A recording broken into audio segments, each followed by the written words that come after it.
Coco, cosas que pasan.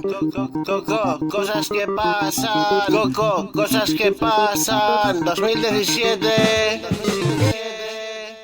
Pero tengo más legado, más triunfos, solo por nacimiento y heredar el título de mi difunto padre, que no sé ni su aspecto jurado. A veces creo que nací en el cielo Olimpo Valhalla. Estoy para la buena, pero también para la mala. Osadía que se enfrente, escarmiento persistente. Soy un grande, tu jodido emperador, compadre. Y miren qué arte, debo manifestarte. Soy inigualable, en rap imbatible. Las tienes escritas, buen hombre. No todos merecen lumbre. Cirus deslumbra de costumbre. Veo migro y me entra hambre de cogerlo, hacerlo sonar desde luego. Yo por lo menos no plagio, auténtico que yo y reconocido por muchos. Mis primos de Zaragoza, a las afueras de San José Warrior, tienen un chalet con billar y futbolín como los de cualquier bar. Incluso una máquina recreativa del Tetris y mis carros todos tuneados. No vivo mal, pero mi mamá es demasiado mirada y no me da manga ancha. Tengo que conformarme de momento con mi mini paga por culpa de la droga, pero dicen que cuando pase el tiempo cobraré mínimo 1000 euros. No está mal para ganarlo sin hacer nada, además puedo currar. Mi padre biológico es Delfín Hernández Dual Clavería. El de mi mamá, Pilar Jiménez.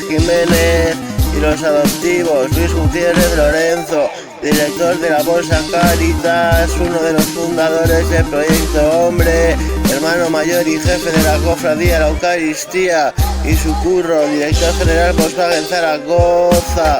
Y mi madre y sus dos sobrinas poseen fincas Utrillas, fincas Tarragona y Reus, también 3 discotecas, 2 en Salou y 1 en Tarragona. Para los enemigos que me odian, que se jodan. No todo lo he conseguido por la jeta, he estado largo tiempo currando y de todo un poco.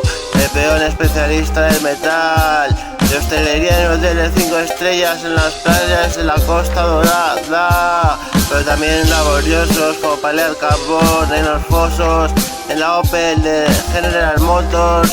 Y utilizando una máquina de inyección yo la programaba, empecé en calle y de carretillero que hice un cursillo para ello, unos 3 o 4 años de tirada hasta que no por loco, sino por una sensación que me entraba de pánico. Lo llamaron agorafobia, yo lo llamo el sentir del pánico, que no es otra cosa que una acumulación de angustia y de ansiedad. Con el Galimbas, Javi Galán de mi barrio, nos pegamos 3 o 4 años metiéndonos 2 o 3 pollos al día Mikeli, lo sabía mi family. Nos conocimos en la misma empresa donde yo curraba de peor especialista del metal. Él me vio currar con una radial, luego al tiempo me dijo que de haberlo sabido lo loco que estaba no lo había hecho ni de coña, se alejaría más que cualquier otra persona.